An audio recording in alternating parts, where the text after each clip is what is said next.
My name, my name is Carlton Cartwright. I'm the executive director for Veterans Memorial and Multicultural Histories Incorporated. And today is October the 13th. It's what Friday is it? Friday the 13th. Friday the 13th. I never thought about that until you mentioned the date. 2023. And we are at RAC Corporation, Hillsborough County in Tampa, Florida. And sir, what is your name? John Stephen Hall, Okay. Sr. Okay. And what branch of the service were you in? United States Army, Okay. When is your birthday? February 5th, 1957. And what city do you currently live in? Dunedin, Florida, Okay. All right. which is about 35 miles south of here. All right. So South you were in the United States Army. Mm-hmm. How old are you now? 66. Okay. Why did you choose the Army to go into? Well, it's kind of a long story. I grew up in a small neighborhood. I actually live in the city that I grew up in. And when I was a kid, there were men in the neighborhood. It was a very small community, African American community. And there were 4 or 5 guys that were service members. And when they came home, it was like, they were like the Pied Piper. I mean, all the kids, because they looked so good in the uniforms and everything like that, and they commanded respect around the neighborhood. And so that was really what made me notice anybody that was in the military. And then, you know, my grandfather and my father were both veterans. Okay. And so it was kind of a family tradition. I have 16 members of my extended family, all Army, except for my youngest son, which is on active duty in the United States Marine Corps. Okay. Where were you living at the time? What were you doing before you went into service, by the way? School. I was an athlete, you know. Where was that? In Largo, Florida, which is probably 15 miles southeast of Dunedin, where I live now. Okay. I was a pretty good athlete, you know, basketball, football, track, that kind of thing. Mm-hmm. And were you drafted or were you enlisted? I enlisted. You enlisted? Yeah. Okay. So, in other words, you went into the service because it was sort of like a family tradition? Basically a family tradition. Gotcha. All right. And so you were saying, why did you want to go into the military? Because of family? I tried college for a while, and I just, the school I chose wasn't right for me, and so I came home and had a long talk with my dad and some of my coaches. I had a 6th grade teacher who was an Army captain in 6th grade. Okay. And from the same neighborhood that I live in now. Uh-huh. He taught me in 6th grade, and then when I moved to middle school, he was my track coach. Okay. And then when I got to high school, he was the vice principal. Oh, so all right. I'm like, I can't get rid of this guy. Yeah. And I had a long talk with my dad and my brother. My brother was in at the time. I had 2 cousins that were in at the time, and they told me it was like it'd be a great option, man, you know. And so I enlisted. So, okay. Where was basic training? California, Fort Ord, California. Okay, and how long was it? Basic training was probably 9 weeks, 8-9 weeks. Okay, and tell us about it. What were your instructors like? What were your peers like? Ironically, I went in with a couple of people that were from Tampa. Okay. And we were assigned the same barracks, same company, same everything. And so, you know, I got to know them during the recruiting process, and we were at the same place. It was pretty tough. It was really probably the second time and the longest time I had been away from home.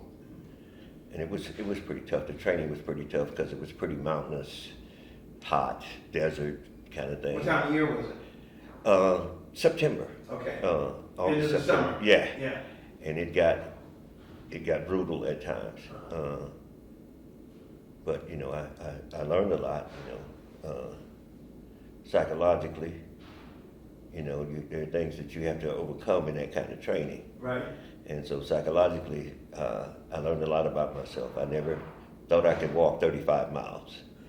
I never thought I could walk 8 miles or 15 miles. You know, I never thought that. You know, even though I was athletic, it was more sprint and distance. And you know, having to run, you know, a mile in the morning, a mile at lunchtime, and before you ate, and then a mile and a half at night. So it was grueling. A lot of guys couldn't take it. It was tough on me too, but my primary mission was I couldn't let my dad down, and so I stayed. And so I completed the training. Even with a broken arm and a broken wrist, I completed the training. And so, you know, that was one of the major hurdles that I had to get over, because there were things that you weren't really exposed to, as far as training is concerned. Were there any casualties during basic training? Not in basic training. There were a lot of guys who really couldn't take the pressure that came along with that, and they, you know, a lot of self-inflicted things. Really? Oh yeah, there were guys who would literally cut their wrists, and I'm like, were they just doing that to get out of the service? yeah. My class initially was like 500. Well, it was over 500 men and women. And when we graduated, it was like 230. Wow. So there was a lot of guys it was brutal. It was absolutely brutal. What was you said 500? What was that, a battalion? Yeah. Okay.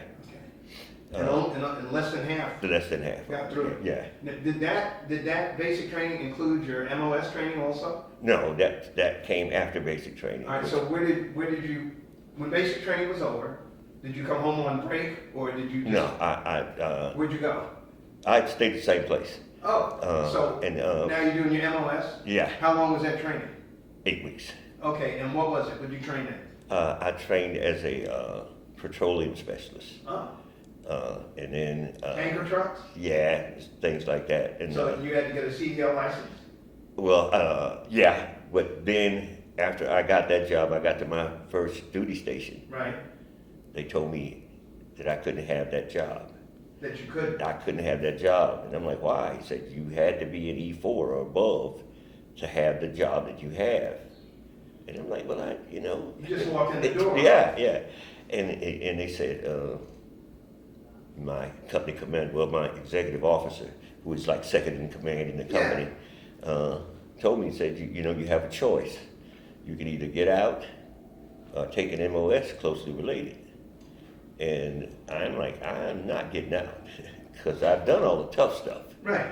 And so I chose to stay, and they sent me to another AIT, to get the training, which was another 8 weeks. And they sent me back to the company that I was at, doing the same job they told me I couldn't have. So it was 16 weeks. Basically 16 Wound weeks. up back in the same spot. place, yeah. So did you get the job? Yeah, Okay. I kept the job for a while, and then they shipped me to another section of I was assigned to one installation, which was Fort Ord, but I was attached to another installation, which was 124 miles south of where I was, which was Fort Honolulu, which was like in the middle of nowhere. Okay. And I literally had to drive in the morning 124 miles to work and 124 miles home. And so I did that for a while, and it was great. Okay. You were stationed at Fort Ord. Yeah. So you calling that home? Yeah, that was actually So home. you got up in the morning. At 4 o'clock to get to work by 7. But you were on your military clock the whole Yeah, time. yeah. You were never off a military clock. Okay, so I'm curious, how long did it take you 124 miles, right? It's usually a couple of hours, 2 hours. So, in other words, every day was at least Yeah, it was 1,000. 12 hours. Yeah, it was at least 1,000 miles a month. Okay, but I'm saying your Oh work yeah, day, yeah. getting up and coming home, 12 hours. Yes. Minimum. You left at 4, got to work, usually have a formation 7:30. Right. Have the formation, give you a half an hour or so, you had to be at your duty station by 8. And that usually lasted until 4:30, you get off, and then you drive home. You go check the bulletin board to make sure you don't have any kind of duty or anything like that. Right. And if you didn't, you went home, and I would just drive home. So over the 16-year period, what were your instructors like? Some were great. Some I'll never forget. Some were, and I'm trying to find an eloquent way to put this. Some were not the most brilliant people you ever met. Some were probably the most racist people you ever met. Okay. And not only toward people who looked like me, Yeah. but to, Hispanics. They were just nuts. Okay. And I had a, So it sounds like basically if they weren't Anglo. basically. And, and what surprised me is that, outside of the military, not having any experience in the military, I was just shocked that that kind of thing would go on in the military. Gotcha. It was shocking. So now, what year did you go in again? Sorry. In the 70s, mid-70s. Mid-70s you Yeah. went in? Okay, so there was a lot going on in the country at that time. Yeah. I can remember a sergeant, Sergeant Hayes. Maybe I shouldn't have mentioned his name. Okay. But he gave me some instructions and I didn't quite understand what he said. Right. And I said, Sergeant Hayes, I'm sorry, I didn't understand you. And he looked at me and said, I don't speak Swahili. So what was your reaction? I said, Sergeant Hayes, I don't either. Okay. And, about 50 push-ups later, I think I can imagine who was on the losing end of it. Oh, yeah, of course. And then, do you report it? Because it's going to make your life truly tougher. Right. Do you do something that could get you in deeper trouble? Right. So, I mean, you're worried about being officially blackballed. yeah. You're already under the gun You already. because of the situation Yeah, and because of your skin color. Yeah. All right. Now it's whether or not you really want to be blackballed for the rest of the remaining time Yeah. in the military. Exactly. By the way, what rank were you when you left the military? E4, Okay. All right. How long did you stay in? 4 years. Okay. It was, and it was tough. Because, I had a family. And they would always tell you, if we wanted you to have a family, we'd have issued you one. Which I thought was just crazy, coming from half those guys were married as well. Right. The officers and, Yeah. and non-commissioned officers were married as well. And so there were a couple of situations that arose. I actually got in trouble one time.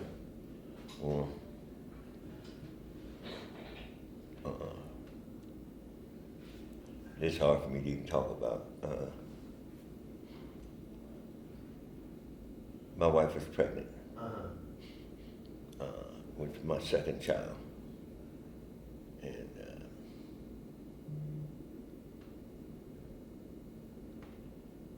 I brought my wife to the company area one day. And Sergeant told me that I can't bring my wife back because it's bad for the morale of the troops. And I'm like, excuse me? And then after about 30, 45 seconds, just absorbing that, Yeah. I knew what it was about. my wife was not black. Oh. The ultimate sin. Yeah. And, you know, Wow.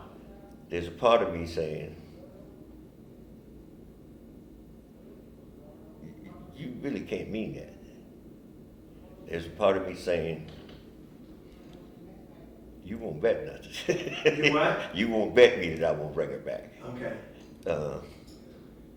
And so eventually, I had my platoon leader, was one of the greatest guys you ever want to meet. Right.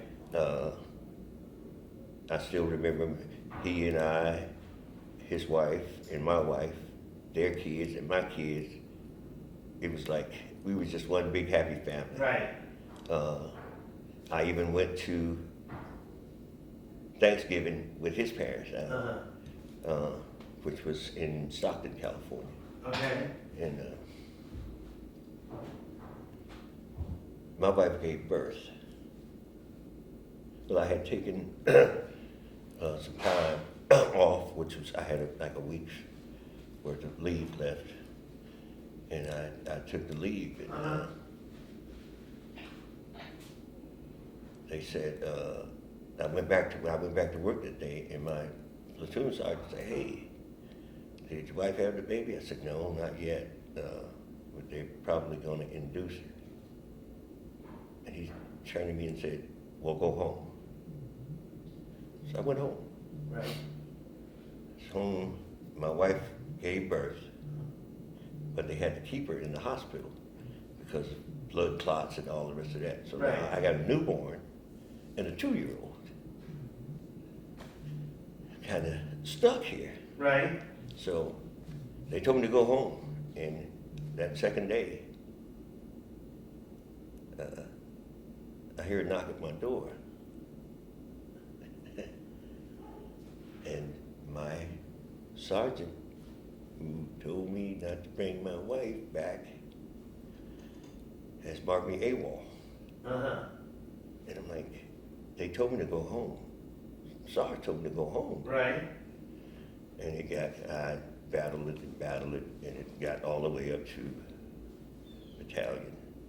To whom? To the battalion command. Okay, Yeah. Command. Yeah. Right. And they reduced my rank. Really? Yeah. But I knew exactly what, I didn't even have a chance to respond once I got to the battalion commander. You know, and so I had to kind of start all over again. But it was brutal. What rank were you at that moment? E4. You were E4? Yeah, they reduced me to E3. And they said, you know, within X amount of months, you'll get this back. You know, we're behind you. And I'm like, well, where were you guys when I needed?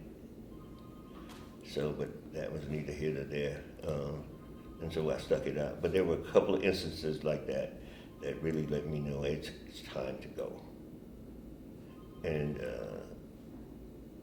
as a matter of fact, September last month, Right. 15th, was 44 years ago. Okay. I left. I see you're not forgetting that date. No. Ironically, I was supposed to be released September 17th, but that would have been a Sunday. So they let me go on the 15th, which was a Friday night. Okay. And ironically, September 17th was my brother's birthday. Right. And so that was pretty cool.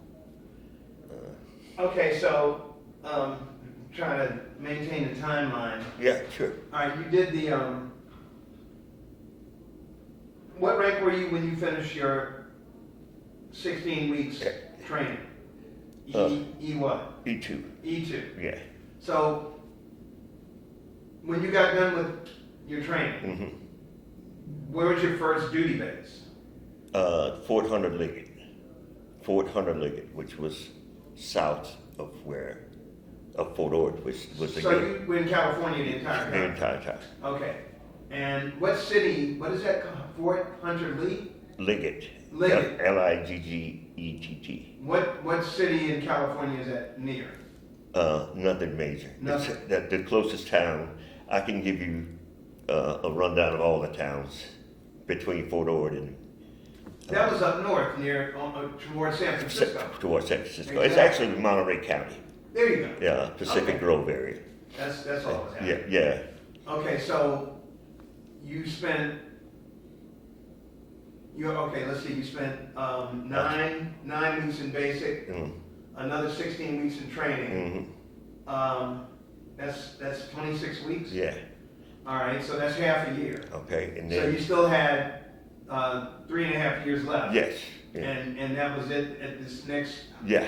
okay. Well, I my first duty station, my permanent, as they call it, permanent party, was Right. at Fort Ord, Mhm. and then I got sent to Fort Hunter Liggett, which is, like I said, was 124 miles, and there were, I mean, the town that you passed through to get to it was Holon, Jolon, Mhm. and then there was another one, Lockwood, which was directly outside the post. Okay, Population 66. wow. Yeah, and it was there might have been 300 people on this post, Gotcha. but that's where everybody came for, because it was a combat development.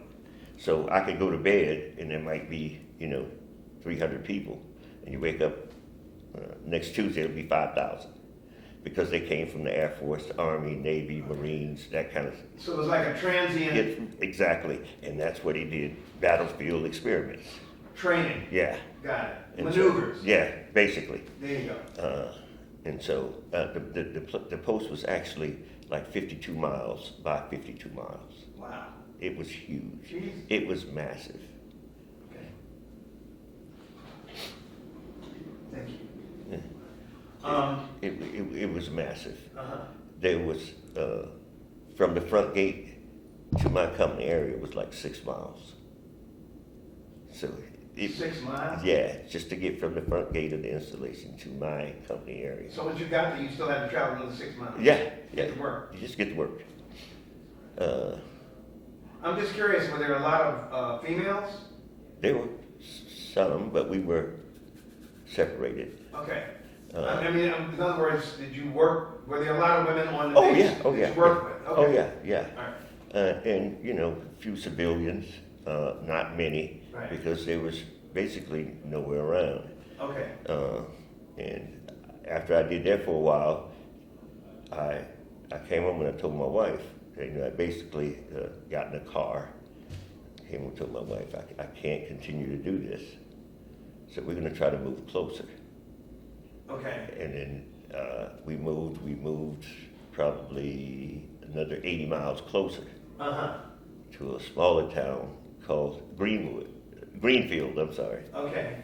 And it was still like a 35-mile ride to work. Right. So it was still 70 miles a day. That Well, kind of that's a thing. lot better than Yeah. 248. And it was, all of that was just a real learning experience. Right. You grew a lot because there were a lot of obstacles that you had to overcome for service.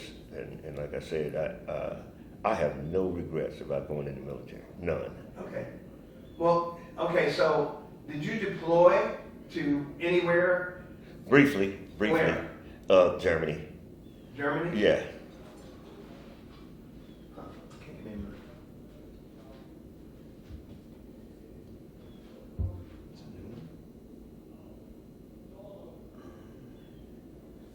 It's not really. Okay. And, That was only for a month or two. uh-huh. Uh, What did you do in Germany? Where did you go? Erlanger. Uh-huh. And like I said, that was during the time when they had, which was like a joint exercise, reforger. I don't know if you're familiar with that term. I've heard of it, yes. Yeah, I've and heard. that was, you're here and you're out, And how long were you there? a couple months. Okay. It was just during that. Did you get to visit any other parts of Europe? No, I really didn't want to and didn't have the time. Okay. While you were in the service, tell me all the places that you have not mentioned that you either went on R&R or you were deployed to, that you have not already mentioned.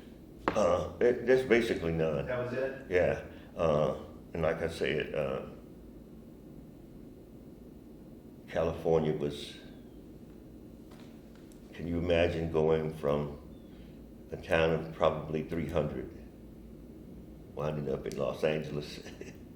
It was like, there were places that I couldn't wait to go, that I couldn't wait to see. I couldn't wait to see the Golden Gate and all of that. So you did go? I did, you travel around on your own time. Right, Yeah, I'm saying, when you went R&R. Yeah. So you tell me the places you went. Oh, San Francisco, San Jose, Sacramento, Los Angeles, Santa Barbara. So you got to see California. Oh yeah. Did you get to Yosemite?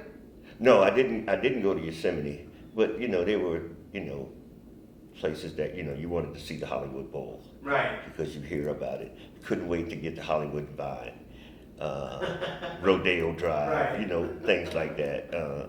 Disappointed with Hollywood Vine. But just the normal places Why were you you want to disappointed? go. It was not what I expected it to be. Okay. It was kind of dingy, dirty. Okay. Yeah. It wasn't sparkling. It wasn't glamorous that, you expect to see, stars walking all over the place. But Okay. Were you ever in combat? no. Good. No. Not a problem. My brother and my dad were combat veterans. Uh-huh. And I had like 3 cousins that were combat veterans. Okay. Throughout that 4-year period, were there any casualties whatsoever from your battalion or from any other groups that visited where you were at? Were there? Oh yeah, there was always that because of the types of things that they had to do. It was different for me because the company that I was in, we get a list of things that we had to do when other people who were deployed there had to have equipment, fuel, batteries, that kind of thing, extra gear, and so we had a list of that. So we had a month or 2 to prepare for that. Right. And get all the equipment together, all the serial numbers, get all the vehicles that you needed for these people to do the experiments. Right. And so we had time to do that. And then once they did that, once they came and they would be assigned to us, we issued them equipment and things of that nature. They signed for it, and then all we had to do was keep them resupplied once they got out in the fields. And Okay. so that was primarily what we had to do every day, because the military wasn't as advanced as it is today. Because during that time there were no things like cell phones or things like that. They had the big Prick 77 radios Right, yeah, I know that what they you're used talking about. nowadays.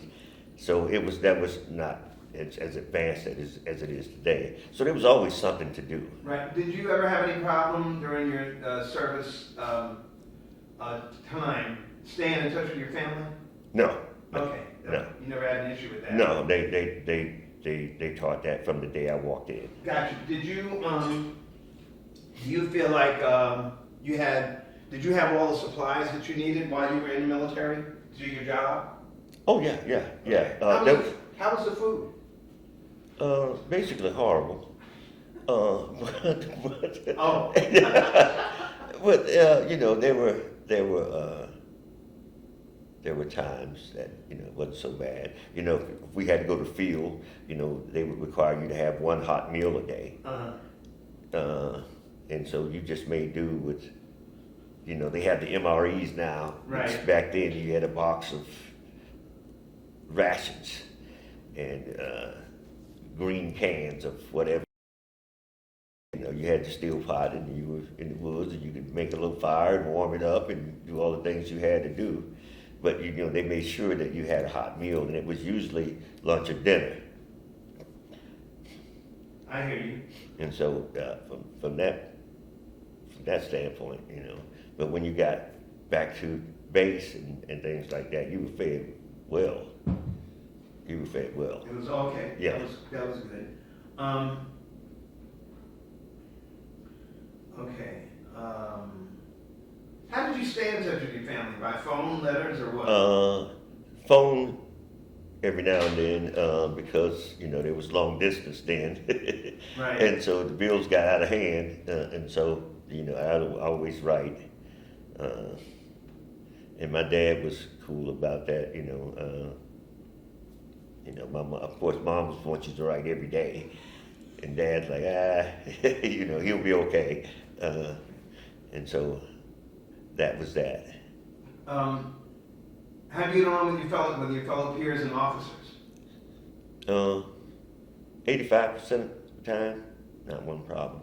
But it was usually the people that were in command of you that caused the problems. And so that was a part of, there's some things that are worth fighting for. Right. Some things you have to accept. You have to choose your battle. Yeah. And so, I mean, there were a lot of things we're battling for, but do you want a skirmish or a battle? So you have to weigh those options. Exactly. And like I said. Okay, I just have a few more questions Sure. for you. Have you maintained any of your close friendships from the military, by the way? Couple, yeah. Okay. And for the first 3 or 4 years after I got out of the military, I was getting phone calls from guys that I knew from back then. Right. There are some I've tried to look up. Even now, there's a few that I found on Facebook. Mm-hmm. This past Sunday, I went to a friend's funeral, actually my sister's friend. And I saw a guy that I knew from middle school, and we were at Fort Ord together, and I had no clue. We just kind of found that out, and we're talking well over 40 years ago. And we lived basically on the same street. I had no clue he was there. Right. And so, there were a lot of things that, that I will never forget about the military.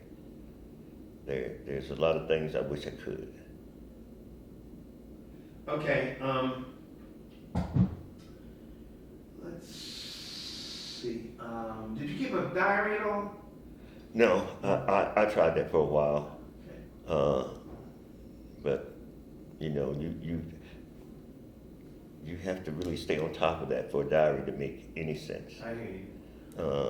But there were things that, like I said, there were things that made me cry that had absolutely nothing to do with the military, just the people I was around. And, at that age, there were things that I didn't know how to handle. And I don't mean that I couldn't handle them, but the best way to handle it. Mm-hmm. Those are things that you have to figure out in your growth process. Right. I didn't, at the time, I didn't know how to handle them. But like I said, I was just shocked by, it's when you learn that everything that happens, that every societal problem that happens out in the world itself happens in the military. Okay. Right. Just another world. Just a different world. Yeah.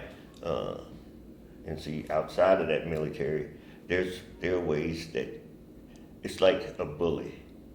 After a while, you get tired of being bullied, and the bully just comes to an understanding. Okay, this is the end of the bullying. So here's what we're going to have to do to end this bullying. In the military, that is not an option. Right. So you have to confront problems without confronting problems, if that makes sense. You don't know how to play the game. Yes, thank you. Yeah. And so I learned that, and it can be brutal. It's brutal that, that people you thought you knew and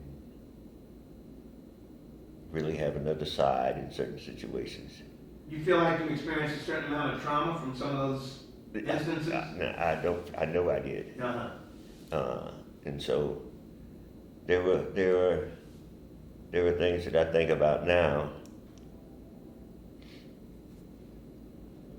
that I wish I had taken a different path then. Right. Because when you experience something for the first time, when there's trauma for the first time, you would deal with it differently if you were in a structured environment, let's just say. Uh-huh. Okay. Did you use your GI Bill for anything? Education. You did? Yeah. And was that during or after? After. Okay. And speaking of after, and we're going to go back to some of your other issues. Just want to close this part out. But what did you do when you left the service? What were you thinking about doing as it was time for you to start thinking about disconnecting? The one thing that was primarily on my mind is a way to deal with some of the things that had happened to me in there. And so I chose to do like social work, things like that, outreach, work with other organizations. What did you get a degree in? I did not finish my degree. But what was your major? Public health. Okay.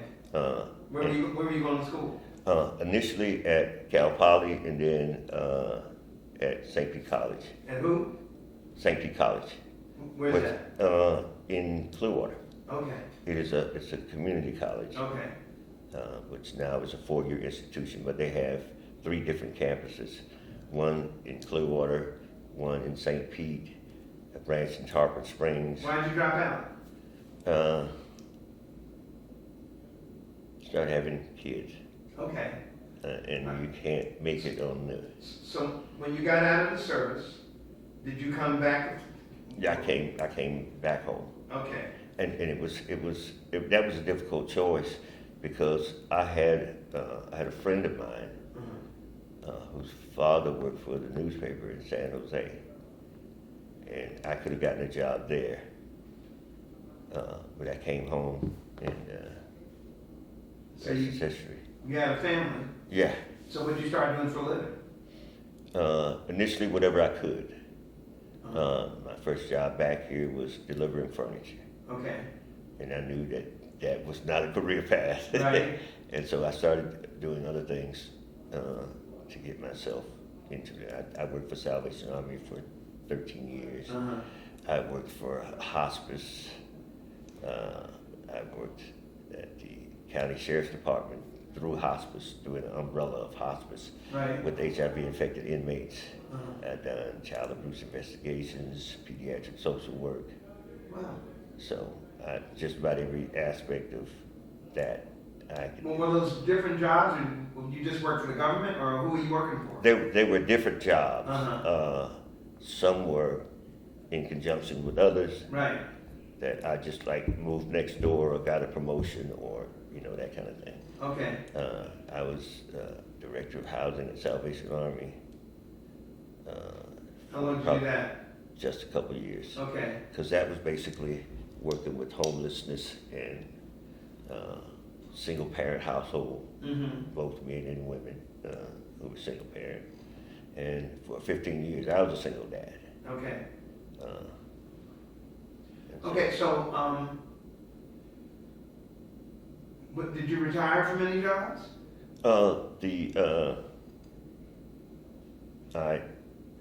Because of the medical issues that I had, right, I had to stop working. And was that as a result of being in the service? Part of it was. Okay. And then I got my Social Security. I started getting my Social Security, but I got penalized because I didn't stop working. I didn't work until I was 65. Right. I stopped at 62. Right. So that cost me $390 a month. And then I've been battling with the VA because I was in a Jeep accident. The what? I was in a Jeep accident when I was in the military. Okay. And fractured neck, spine. I have a degenerative spine disease now. And so that's where I'm at 70%. Okay. Okay, just a few more questions. Did your military experience influence your thinking about more or about the military in general? It made me realize, my youngest son,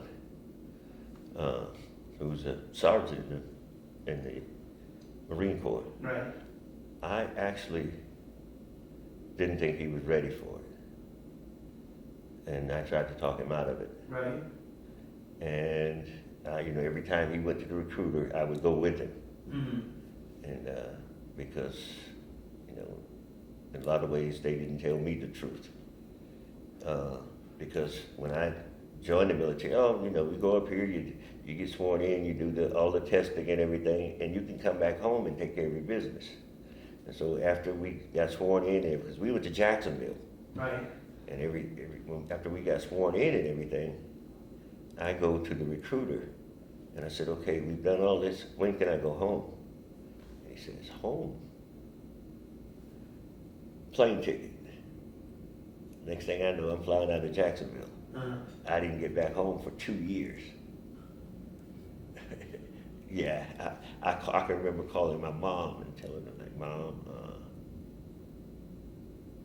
I'm in California. She goes, what are you doing in California? I said, well, I joined the military. She just broke down crying. And my dad was like, he's in the military, So he wasn't worried about that. Right. And so I went, with my son, and he cut me off at the path. And I'm like, son, really, just go to school, take care. He goes, Dad, didn't you go? No. So where's he at now? Camp Lejeune. Okay. And how many years has he been in the service? 5. Wow. Has he finished his professional education? Yeah. Good. Yeah. What does he have a degree in? I don't Uh-oh. know. Yeah. Uh-oh. Because that's my 5th child. Okay. I have a son who graduated from Florida A&M University with a degree in molecular biology. Mm-hmm. He has a master's degree in educational leadership. He's now the principal of the high school in Mobile, Alabama. I have a son that graduated from Miles College. He's a firefighter paramedic with the Birmingham, Alabama Fire Department. My daughter is a graduate of Palm River and Bennett College, BSN. My son, Preston, the 17th of November, I'm going to his graduation. He has a degree in mortuary science. Wow. Yeah. And so my youngest son is in the military. Okay. One more question. How did your service and experiences affect your life? It made me see life as it really was. I was a young man when I went in, and people always say, well, that made you a man. And now I was a man when I left because I had the greatest dad that any man could ever have. The parents, besides all that. Right. My dad was great. And every time I go to the doctor, I think about him because my dad and my brother passed away at the VA hospital. Wow. But I can just remember seeing a sign out at Bay Pines that said, the price of freedom is visible here. And that stuck with me. I hear you. And so I have respect for anybody that served. Okay. I have got one more question for you, actually, and basically it is, I want to thank you for your service. I appreciate that. Okay, I want to thank you for your service and thank you for this wonderful interview. Is there anything else the question is there anything else that you'd like to share? But actually, I heard during this conversation that you've had a series of serious interactions of a negative nature. Yeah, serious. Yeah. Regarding, it sounds like, correct me if I'm wrong, some racial incidents. Oh yeah. That yeah. were very prominent in Yes. in your career. Yes. And is there anything along that line that you left out that you'd like to share? Well, I will say, just as with anything else, in the military, you move a lot. Commands change. Right. The people around you change because they get sent here, and somebody's been here this long, so now they're going here. And so the incidents like that happen. But over a period of time, the people who caused you that trauma are no longer there. Mm-hmm. And so the problem then is being just don't assume that everybody else is that way. Right. And so, I like I said, the guy who picked me up from the airport, he was my best friend. Right. I never met this guy at all, but for 4 years, he was my best friend. Gotcha. And he wasn't black. He was or wasn't? He wasn't. Okay. You know? And so I don't want to sound like that's what I'm trying to say, but no. I ran across some cats from Oklahoma. Okay. Dude, if I catch you outside, well, I shouldn't say that, but what? I ran across some guys that were very, very outwardly racist. Black or white? Black. Okay. I ran across a lot of black guys that have experienced some things of the same nature. They were outwardly racist toward white people. Right. And so I guess it was your whatever experience that you had during that time, sometimes that forms your opinion of things that maybe it shouldn't. Like I said, I learned to, my wife is not black, so, and I'm from the South. And so there were instances where you had to deal with that. Uh-huh. But I dealt with it in a way that the military wouldn't stand for, if you get that. Sometimes you deal with it instantly when it comes your way outside of the military. Uh-huh. And once you're in the military, I can't punch somebody in the eye. Right. Because then I'm in trouble. Right. Yeah, And so there are ways you have to deal with that through maybe chain of command, things like that I wouldn't necessarily have to deal with on the outside. So being in the military, let's just say it expanded my horizons. Gotcha. If that's an eloquent way to put that. Okay. So in other words, let me see if I can sum that up sort of. You found that racism is something that permeates society. You're right. Exactly. I just didn't expect it in the military. And you can't judge everybody the same way. Yeah, I just didn't expect that in the military. Okay. Well, again, I want to thank you for a great interview, and I want to thank you for your service.